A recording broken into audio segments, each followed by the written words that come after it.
little bit earlier, just a little bit earlier than normal. I hope that is okay for all of you.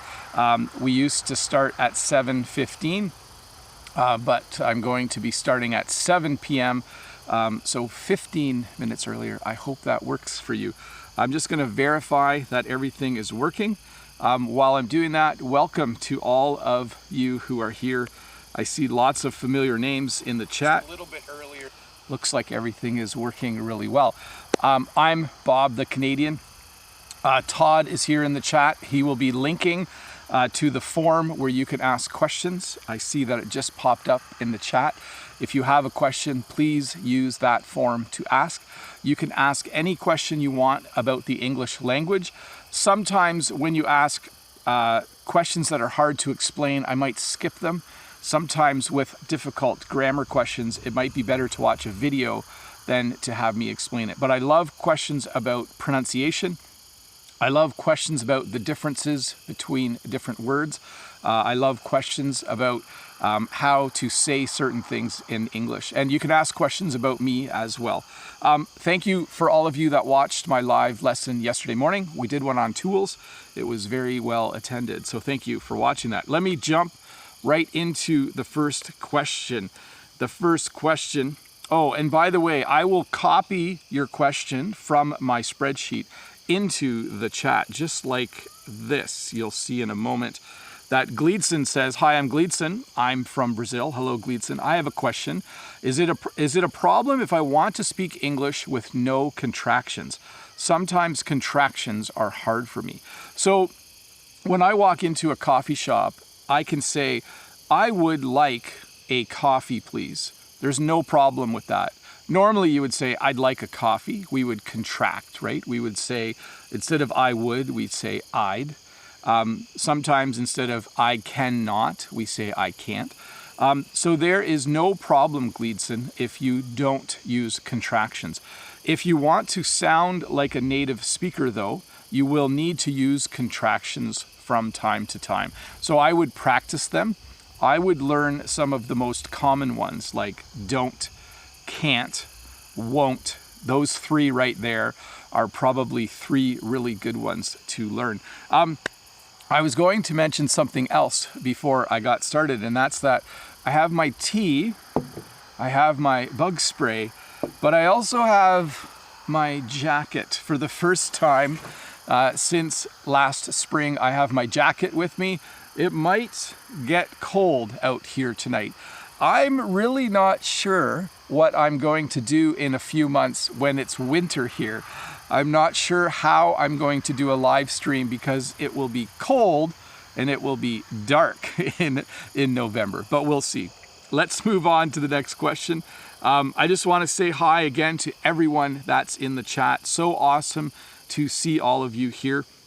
I know yesterday, if you wanted to, you can actually turn subtitles on some devices during the live stream. I'm not sure how that happens. It's some kind of internet magic. Constantine has the next question. And Constantine's question is, I misclicked here.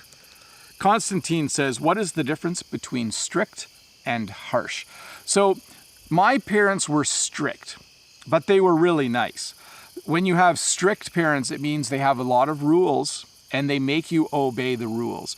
But my parents were very nice. I think they had good rules. Now that I'm an adult and I look back, I think they were good rules. When someone is harsh, it actually means they're a little bit mean to you. So if someone is harsh with you, they might say things that aren't nice. They might call you names. They might say things that make you feel bad about yourself. So when someone is strict, they have rules and they make you follow the rules. I think sometimes as a teacher, I'm fairly strict, but I try not to be harsh. I try to always smile and I try to always be happy in my classroom because I don't like to be harsh. That's not nice. Learning is hard enough without teachers being mean. That's my theory. Lolly Lolly says, "Hi Bob, I heard this expression, a catch-22 situation.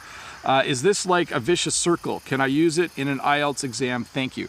So we do use the phrase catch-22.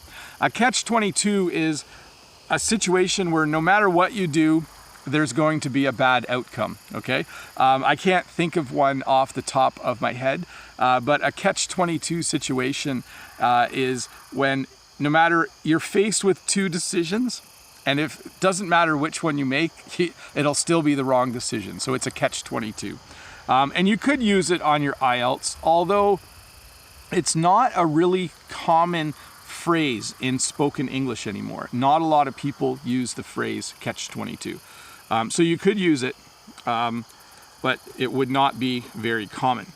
Next question is from Mehdi. I need some examples with do and make, and what is the difference between them? Thanks. So here's how I like to look at it.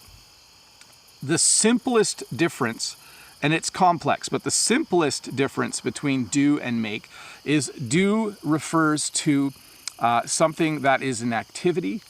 And when you make something, you're putting together an object. So for instance, you can do something exciting. You can make bread. You can do piano lessons. You can make a chair. So I don't know if those are the greatest examples, but it gives you a sense of the difference between the two. The trick is, sometimes we mix it up. So the other day I made a video, and I like to do videos. So you see how I use both there? I really should use the word make in that situation. But sometimes I don't do that. Is there a cat behind me?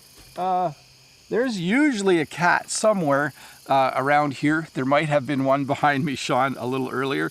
If not, I'm sure if you watch, eventually there will be a cat. Carolyn from Germany has the next question. Carolyn says, hi Bob, what is the difference between help and aid? So first of all, we use the word help a lot more in English than we do the word aid. They can mean the same thing. I can give someone some help. I can give someone aid. But help is just far more common. If someone has an accident and I'm the first one there, I would help them. I wouldn't say that I would aid them. It sounds funny to me, to my English ear. It's not grammatically incorrect, but I would use help a lot more. In English, we use the word aid a lot more as a noun. So countries give other countries aid. We have foreign aid, where we give money to other countries. And we also use it in the phrase first aid.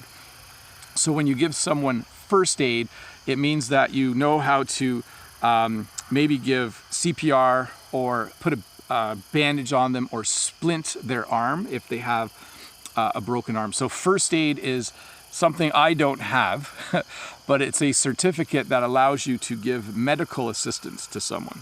But I would use the word help in almost all situations, for sure. Let's see. Next question is from Lolly. Lolly says, what's the difference between had rather and you'd better? I'm a little confused. Thank you. Oh, yeah, so that's a tricky one. I'll do the second one first. If I say to my kids, it's time to go to bed, and they say no, I would say you'd better go to bed, because otherwise tomorrow you won't be able to use the internet. See, I'm kind of a strict parent, aren't I? Had rather is interesting though. I don't use that phrase very often. He had, yeah. So I'm gonna leave that one. Lolly, I would use you'd better. And it's a way to verbally kind of force someone to do something, like you'd better eat your food, otherwise you don't get dessert. Next question. William says, is it annoying for English native speakers that many people worldwide have a strong accent when talking English? So William, it depends on who you are talking to.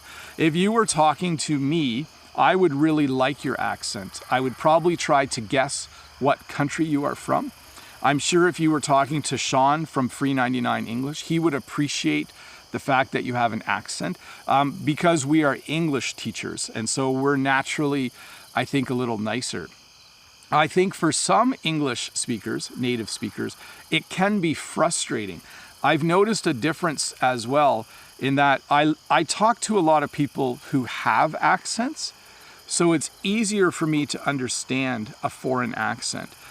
If you don't do that regularly, you can be frustrated because you don't understand what the person is trying to say. So again, it depends, William, on the person. Some people don't mind.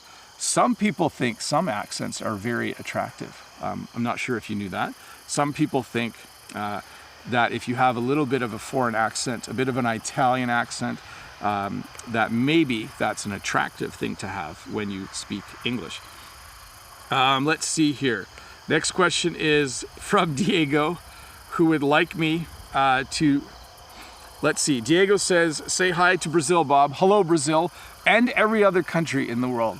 One time during a live stream, someone said that I only liked people from Brazil, and you know that I like people from all over the world. But hello, Brazil, and hello to the rest of the world. And could you please say Vasco e maior que Flamengo? I hope I said that right.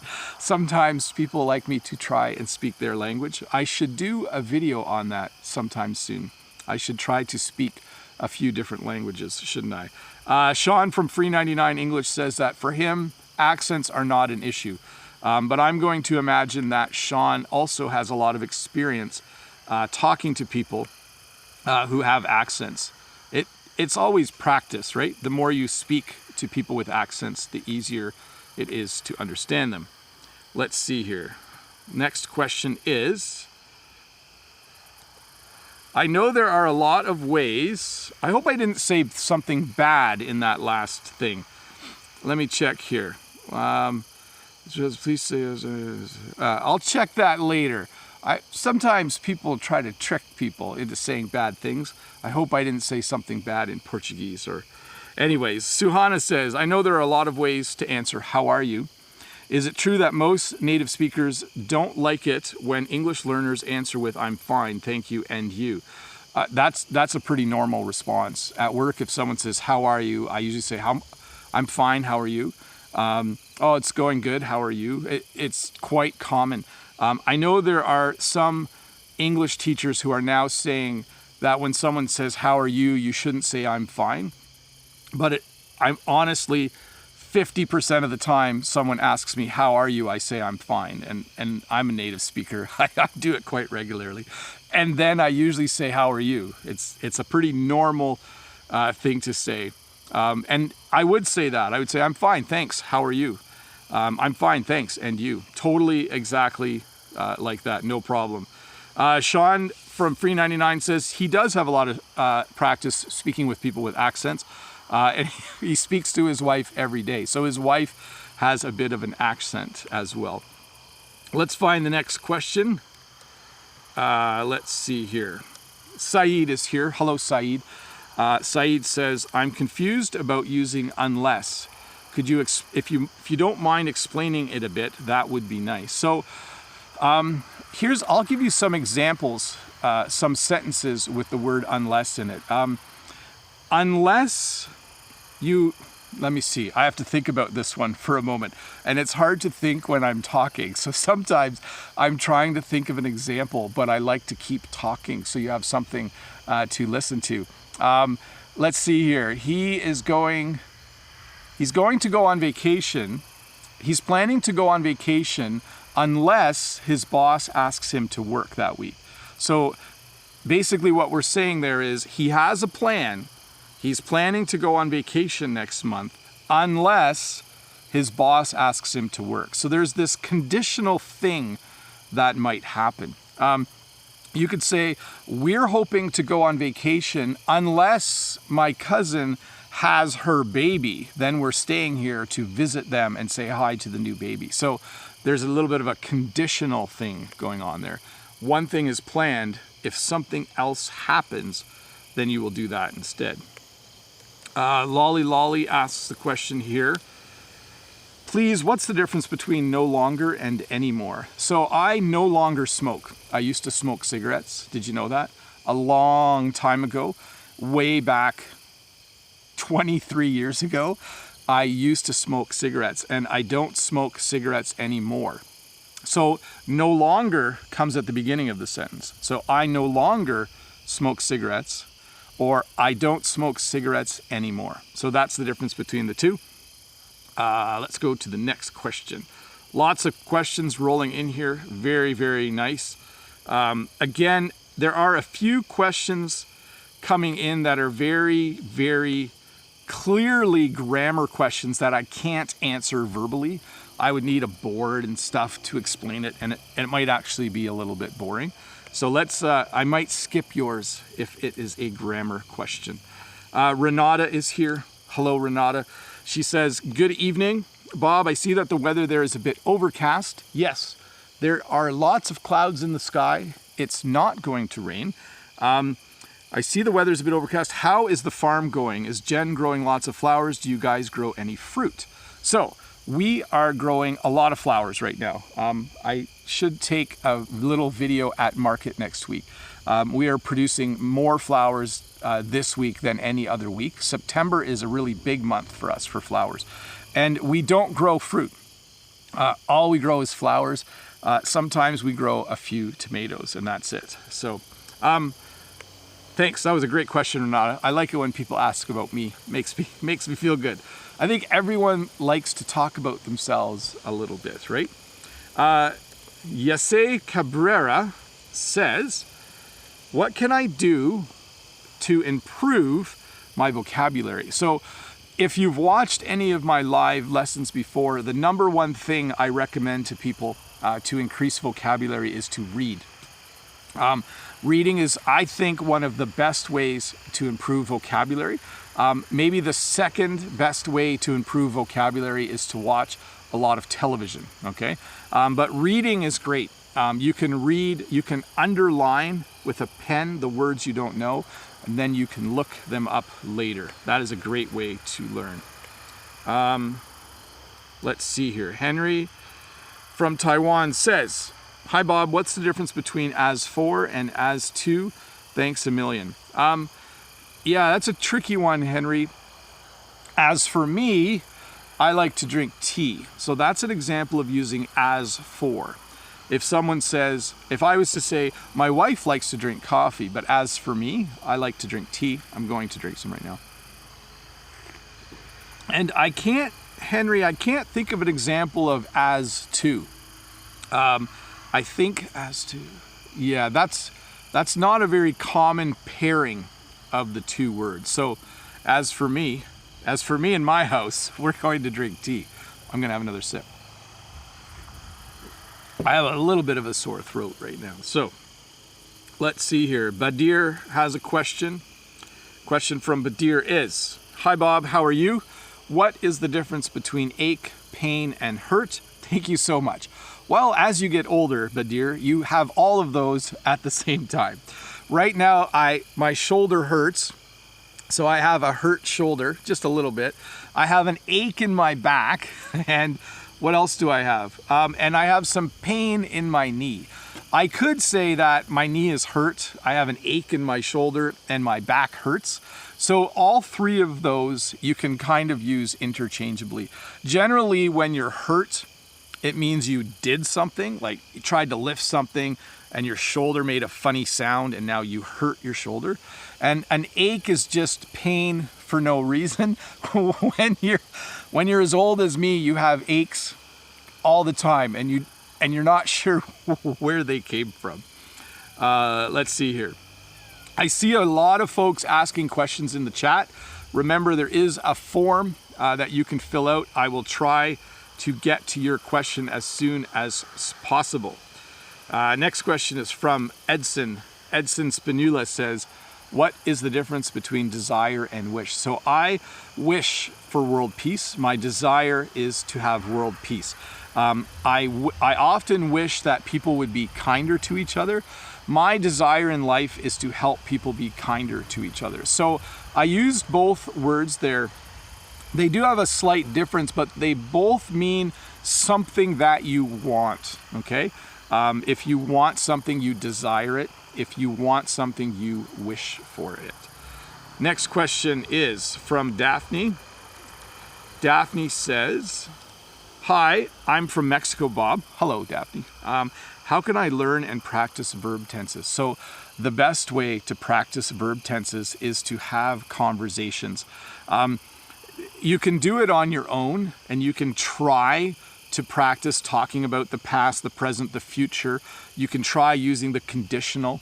But when you have a conversation, it really helps you practice your verb tenses, because people will say things like, are you going on vacation next week? And then you're forced to use the future, or you might use the conditional. Oh, I would go on vacation, but I don't have enough money. Someone might say, would you like a cup of tea? And you would say, yes, I would like a cup of tea. So conversation is the best way, the best way to learn. Let's see here. I'm just looking through the chat. There's a lot of questions. Ianche Korelevich, you need to use the form, and I will be happy to answer your questions. That's the best way to get the questions answered. Yasmin has the next question. Please talk about the different types of sounds, A, E, I, O, U. So that's a little challenging to do in a live lesson, but we do know that there are long and short versions of each vowel. What you are best off doing is searching YouTube for a video about vowel sounds. And I'm sure you'll be able to find a really good one. It would be hard for me to do a good lesson on the spot on that. But definitely, there are a lot of videos on YouTube that can help you with that, for sure. Next question is from Nick. Hey, Nick, I saw you ask this question yesterday, and I didn't get a chance to answer it. I'm sorry about that. But Nick's question is, hi, Bob. Is the sentence, I've got more tools than I know what to do with, grammatically correct? Yes. And many, many people have so many more tools than they know what to do with. So what Nick is referring to is that sometimes you buy so many tools that your garage or your workshop is full, and you have more tools than you know what to do with. Vladimir says, hello, Bob. Could you tell us about articles in English? What a native speaker thinks before he uses an article. Well, here's what a native speaker thinks. They don't think about it.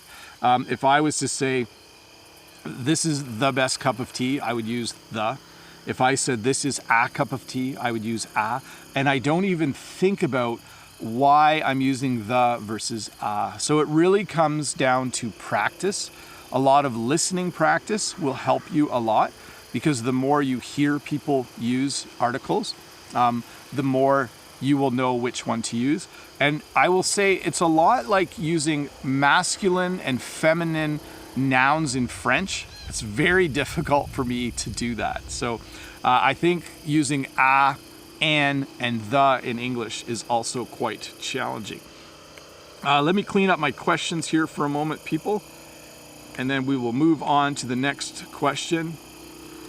Lolly has a question here. What's the difference between challenge, problem, and issue?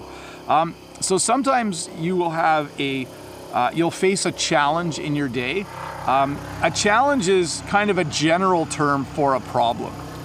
So the other day I had a challenge because the photocopier broke at school and I needed to make copies. So that was a challenge for me. So I used the photocopier in a different part of the school. So I overcame that challenge. I could also say, we had a bit of an issue at school because there was no photocopier. Definitely Sean from Free 99 English had a problem today because they didn't have electricity where he's from. He is from the east coast of Canada, and there is currently a hurricane that is coming up the east coast, and they lost power in New Brunswick, I think, is where he's from. So problem, issue, challenge, you can use them interchangeably. They have slightly different meanings, but you could easily do that. Let's see here. Hoi from Vietnam says, I hope we get this live stream done before it gets dark. I know on your screen it looks fine, but it's actually getting dark here. Hoi Vietnam says, hi Bob. What is the difference between why don't we go to the movie and let's go to the movie? They are the same. It's just a different way of saying it. English speakers like to say things in more ways than you need to. I don't know why. It makes it a very interesting language, but I could say, hey, let's go to the movie, or why don't we go to the movie, or you want to go to the movie? I think we should go to the movie. All of those things you could say. I think I would say, why don't we go to a movie? I think that's how I would say it. Or why don't we go to the movies? Sean's saying he is from New Brunswick. That's what I thought. I know I talked to Sean via email a little bit. Sean and I are getting to know each other a bit better, and that's kind of fun. Edson. Oh, I think I did that one, Edson. Let me clean up my questions here. When I say clean up my questions, I'm just on my computer going through them. Badir says, hi again. What is the difference between small and little, big and large, tall and high? So small and little are the same. There's actually a small kitten down here. So there's actually a small kitten right here. We could also say this is a little kitten. So small or little are the same thing. He's been kind of sitting down watching me do my live stream for a bit. So small and little are the same. Big and large are very similar. Like I could say, oh, this is a large cup of tea, or I could say this is a big cup of tea. But tall and high are different, okay? So a person can be tall, a building can be tall. But when you use the word high, you're usually referring to where you are. Like I was up high, or it's way up high on that building. So tall and high, you wouldn't say a person is, well, I was going to say high, but that means something else, by the way. So if you say a person is high, it means they've done drugs. So that's a whole different meaning right there. But tall and high mean different things. Let's see here. Gokum says, could you explain the phrase, what on earth? And thank you. So it's really just a phrase to emphasize something. Like I could say, since there's a kitten here, I could say to this kitten, what on earth are you doing? You should be in the barn sleeping with the other kittens. Like, what on earth are you doing out here? I could just say, what are you doing out here? But when I say what on earth, it's a little bit more emphatic. I'm stressing a little more that it's odd that this kitten is out here. So I think most of you feel that the kittens should help do the live streams more often, maybe. Robson says, let's see here. I'm going to try and answer this question from Robson from Brazil. What is the correct way to use any? Because some teachers say this word always should be used in questions. I love your channel and you are the best at YouTube. Oh, thank you for the compliment. I don't know. Are there any other teachers? Are there any other teachers? I don't have any. You don't have to use any in a question. Like I could say, are there any other teachers? But I could also say, I don't have any cows. I don't have any cows in the barn. So I can use the word any in a statement as well. So I'm not sure. I use the word any equally in questions and in statements. Let's see here. Annette says, hello, Bob. Thanks a lot for your videos. I'm a new fan from Quebec. Bonjour, bienvenue. And I don't know what this is. Sean, $3.99. I looked for an internet and I didn't find it. Oh, $3.99. It's free 99. Here we go. So if you look right now, I'm going to type at free 99 English, and that person's name is Sean. And it might sound like I'm saying 3, but it's free 99. And his name is Sean, and he lives in New Brunswick, and he also has a YouTube channel. But thank you, Annette, for watching. Do you know that I used to live in Quebec City? I lived in Quebec City 20-something years ago. For a very short period of time. I lived there for about 9 or 10 months. I lived on Avenue du Parc. It was a very nice little apartment. I lived with Michel and Luc, and I worked in a restaurant. It was a fun time in my life. I love the province of Quebec. Let's see here. Julio says, what level of English do you think a person needs to speak to English natives? Oh, any level. Yeah, as long as you find the right English person, someone who's kind and loves talking, you can be any level of English. We have students in my school that we call level 1 ESL learners, and I like talking to them. We have level 5 English learners, and I like talking to them. So any level. If you're asking about the CEFR, I would say as soon as you are A1 or A2, you should start talking to native English speakers. Just find the right native English speaker. Someone who's really kind and likes talking. That's the best thing to do. Let's see here. Oh,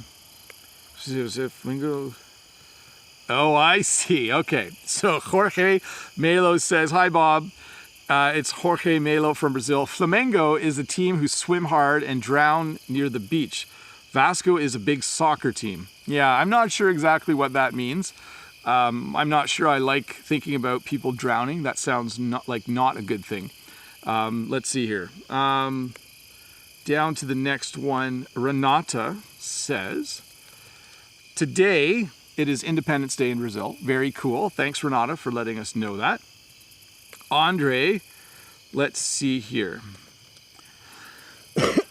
Excuse me. Andre is here. Hi, Andre. It's good to see you. What pronoun do you use for your pets? It or she or he, which is more common when speaking about one's pet? So I don't know if this kitten yeah, the kitten's still down here. I don't know if this kitten is a boy or a girl, so I would probably say it. I would say it is an orange kitten. But sometimes we just use he or she even if we don't know. So if you knew that the kitten was a boy, you would say he. You would say, oh, he's a cute little kitten, isn't he? Or if he was a girl, if she was a girl, you would say she. But we do use it as well. Let's go to the next question. William says, do you speak any other languages apart from English? Which language would you like to be able to speak? So maintenant je parle français et aussi je parle anglais. So I speak French and English. My French is not that great. It's really good, but I'm not a native speaker. And I would love to learn Chinese, and I would love to learn Spanish, and I would love to learn Portuguese, but there will not be enough time in my life for me to start learning other languages. And the list goes on, because I would love to learn Korean and I would love to learn Japanese, and it's just not going to happen. There's not enough time. Let's see here. Next question. Saeed says, oh, okay. I think Saeed's referring to his last comment. Thanks, Bob, but I meant using unless when it comes between one negative statement and a positive one. You shouldn't run with scissors unless you need to go and cut something in a hurry. So that's how you would use unless there. Or he is not, oh, that wouldn't work either. He wouldn't be the best swimmer unless he had trained since he was a kid. That's a bad example. Sorry, Saeed, it's a tricky one. I'm not sure I can explain that one really, really well. Let's see here. Vladimir says, oh, people would like the kitten just to stay right here. We'll just put the kitten right there. Vladimir says, could you tell us why for is used in a sentence? So we use for in a lot of sentences. So I like to bring some tea outside for the night. That would be one way to do it. If I leave the kitten here, though, the kitten's going to want to climb on me and distract me, and I won't be as good of an English teacher. So I'm just gonna put the kitten here. We'll see what happens. Do you think the kitten? Oh, I think the kitten's going to go back to the barn now. So sorry, I know the kitten is entertaining, but I think they're going to head out. Let's see here. Hoon has a good question here.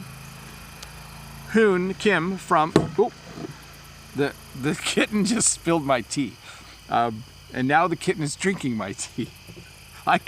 See, the kitten is distracting. You're not learning as much English as you could because we have a kitten here knocking my cup of tea over.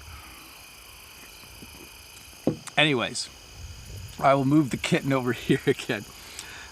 Let's see here. Hi, Bob from Korea. This is Hoon. I guess you take after the actor Russell Crowe. And what's the difference between I guess and I think? Well, thank you for the compliment. I guess I do would mean that I sort of agree with you. Like, I guess I should exercise every day. So that means I'm thinking it might be important. But if I say I think I should exercise every day, it means that I really should exercise every day. So one is like a possibility, and the other one is definitely something that I really do think. So next one. Let me clean up my questions here, folks. I got to find the right button to click. The next question. Let's see here. Oh, I don't understand this. Oh, here we go. This is from Sujai. Hi, Bob. How do you pronounce I'd? So it's a short form of I would becomes I'd. So I would like to do live streams more often, or I'd like to do live streams more often. So I'd. There you go. Let's see here, the next one.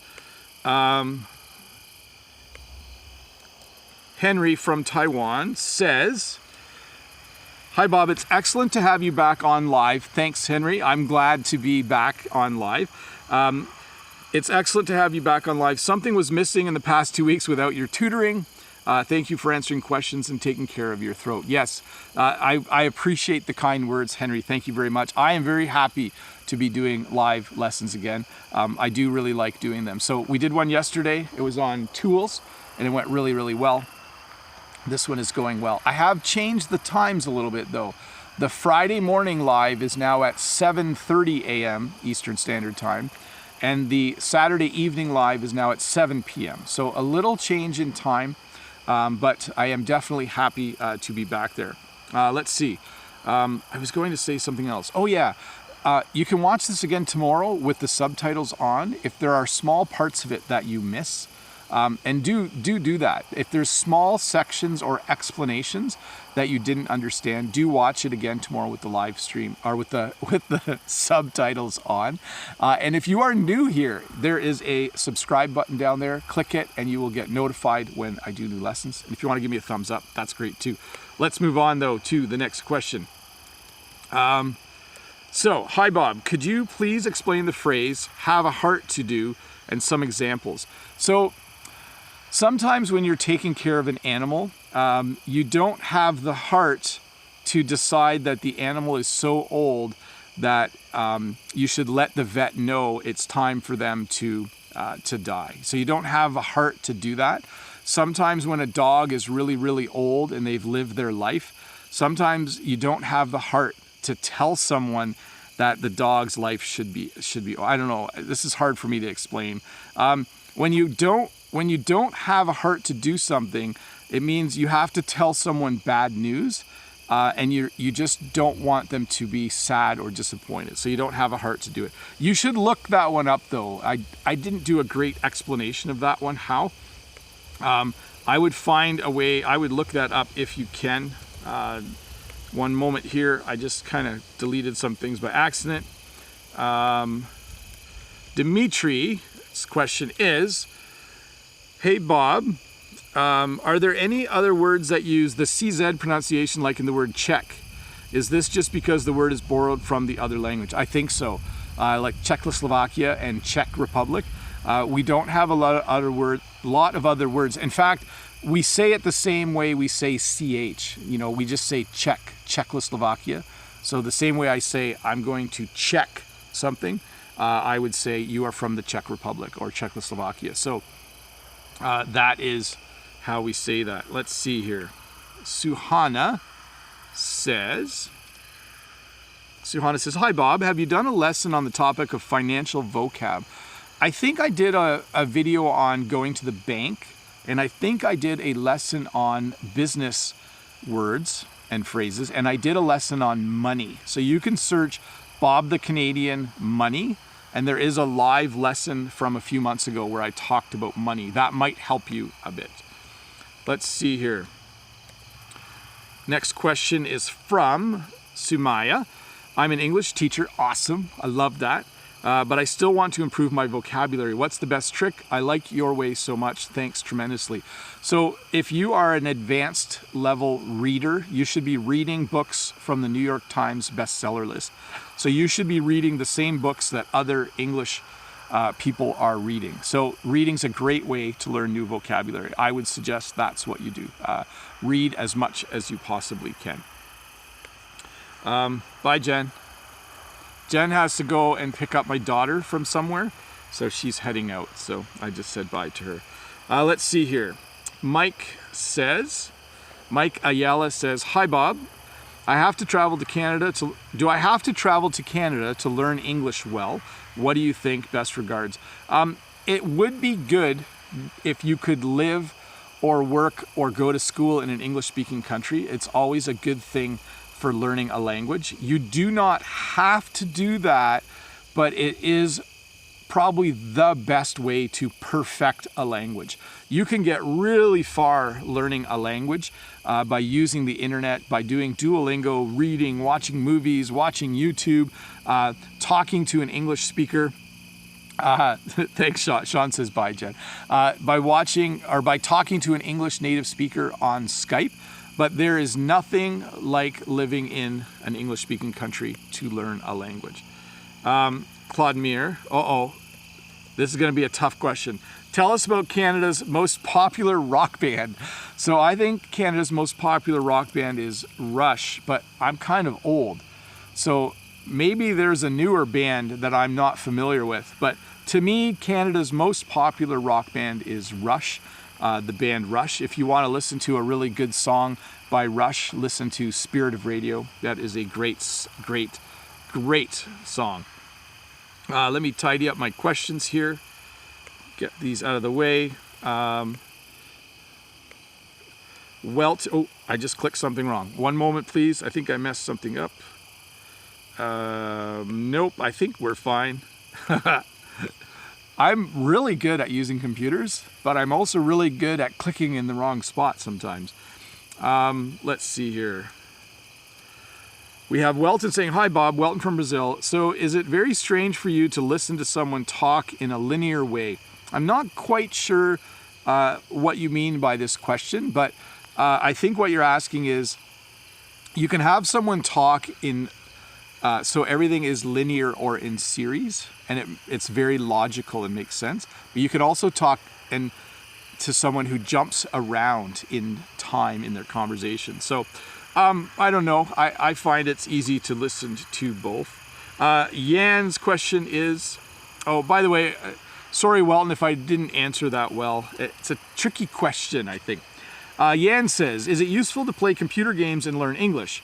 I play in the Dark Pictures anthology Man of Medan, and I try to splay out a huge amount of information in my brain, or learn a whole lot." So here's the thing. If you are a younger English learner and you still actively play video games, I highly recommend, if you play multiplayer games, that you play on an English server from time to time. My son actually has a friend from school who is from China, and he really, really likes playing video games. And I think he is learning English faster than some of the other students, because he is constantly playing video games in English, and then he is forced to talk to other people in English. So video games are a great way. If you're old though, like me, you're probably just gonna do really badly at the game, and you might not learn a lot. I'll tell you this much. I used to play a game called World of Warcraft, and for a while I played on a French server so that I could talk French while I played the video game, and it was a great way to learn the language in a very authentic way. It was awesome. It was a great way to do it. Let's see. Ricardo. Ricardo says, "Hello, Bob. It's Ricardo Viela from Sao Paulo, Brazil. What propels you to teach English with such a great dedication? By the way, I appreciate your videos a lot." I just didn't expect this many people to like learning English on YouTube. And I really started doing YouTube just to learn how to make videos. And I thought, I'll make videos to teach English, and people like them. So I kept making them. So what motivates me is there are so many of you that enjoy my videos, and you leave a kind comment, and you do things like click thumbs up, and I couldn't stop because so many people liked it, so I kept doing it. So I see Sean saying Bob played WoW. That's awesome. Yeah, I did when I was a bit younger, Sean. When it rolled out I'm tempted to play vanilla again, but I don't have time. But it was a fun game while I lasted in it. So anyways, what motivates me? I have always liked teaching. I'm a high school teacher because I like explaining things to people, and so I just kept doing it. It's great fun for me, and it's very, very enjoyable. I think I'm going to need to buy a big light if I keep doing live streams outside. It's getting a little bit dark out here, but we're going to go for 15 more minutes and we'll see how dark it gets. Maybe it'll get all mysterious behind me. Sunny from Korea, hi Sunny, says, can you help me understand the sentence and the meaning of the native culture? For example, you've got your whole life ahead of you. Oh, this sentence, yeah.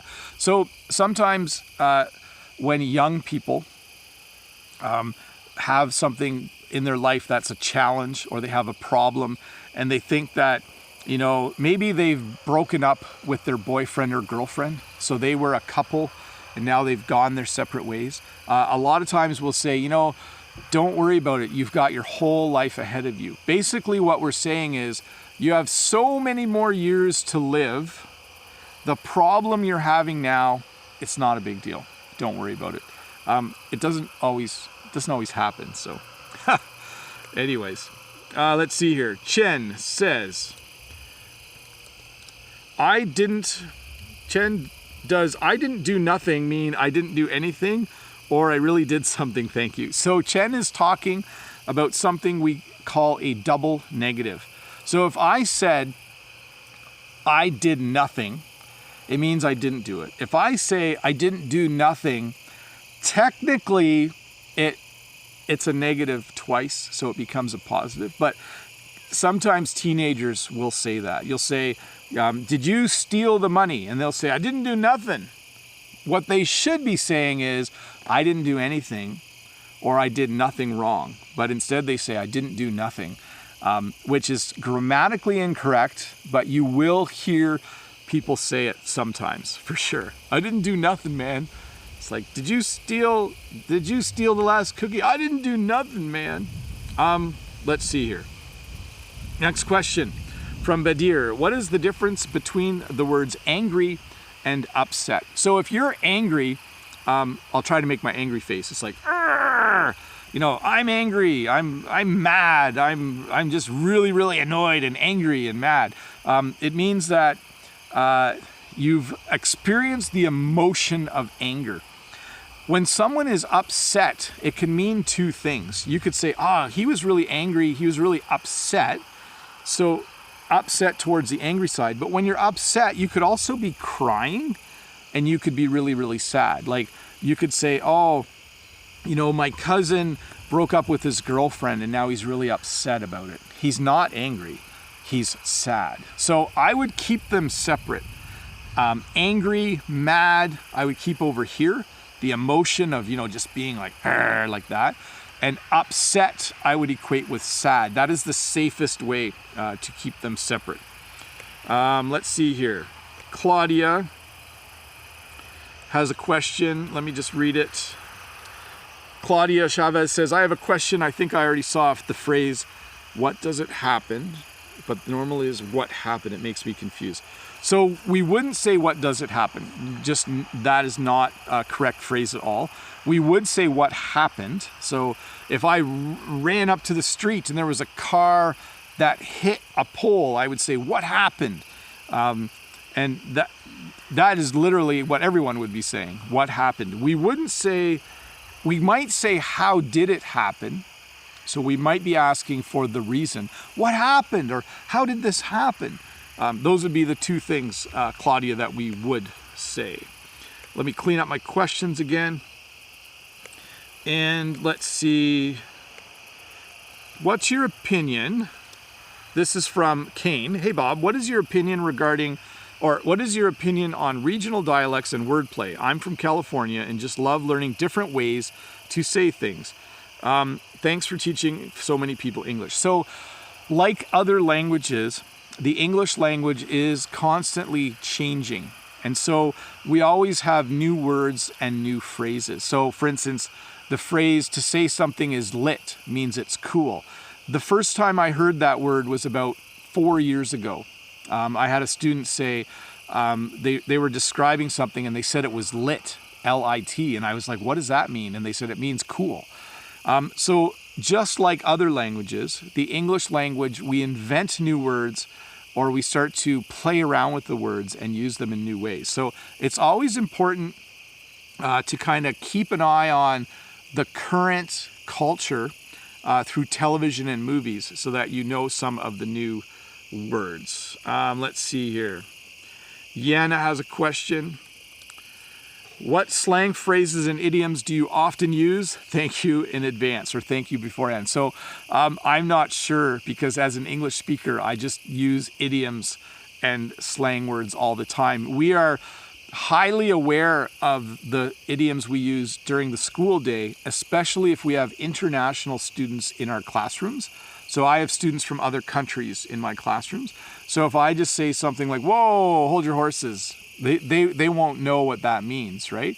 Or if I say something like, you know, we're going to sing happy birthday when a certain student gets here, but don't say anything, don't let the cat out of the bag. So we just use idioms all the time.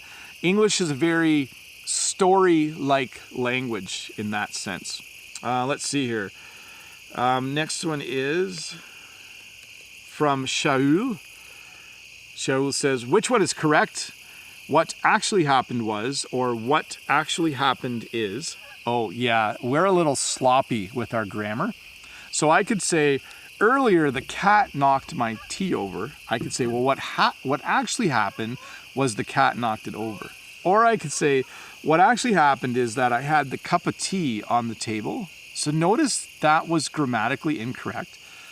What happened is I had this tea on the table. I should not be using is. I should be using what happened was.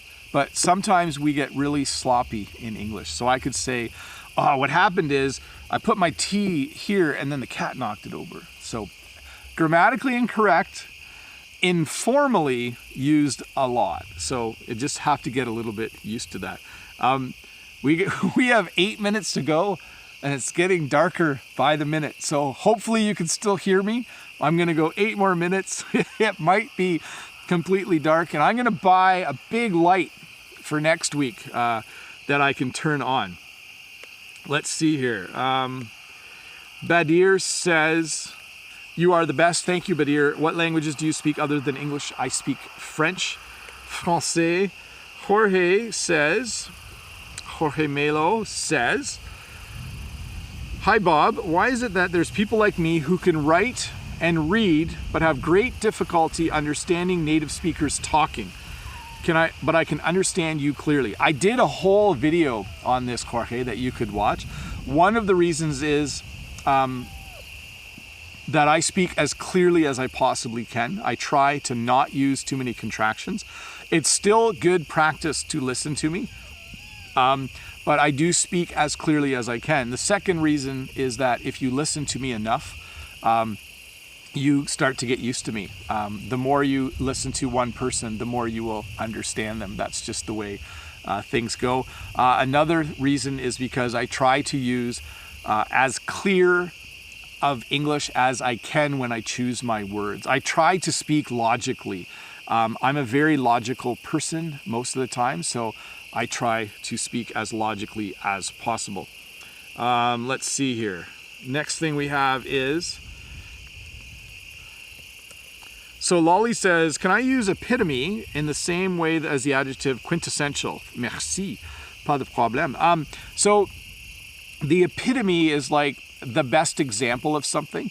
So if you say that he is the epitome of the best soccer, he is the epitome of the best soccer player. No, that's a bad sentence, Bob the Canadian. Let's see here. He is the epitome of greatness. You could also say he is the quintessential soccer player. So slightly different, maybe not the best example there. I'm just laughing because it's so dark. Should I try to adjust my camera? I wonder if I can do that. Let's see here. camera enhance. Let's see here. Exposure, 3-step increase. Let's do 6-step increase. And then let's go back, and then go back, and then go back. Did that work a little bit? Yeah, you can see me a little bit better. I turned the exposure up. Let's see here. Renata says, where is Bob? I can't see him.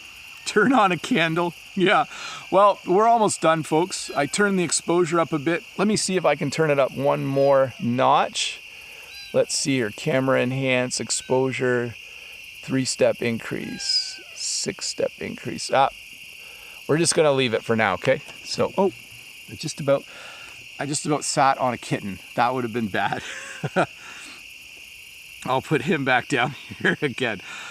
Just a few more questions, people, and then we will wrap it up. So let me just tidy up my questions.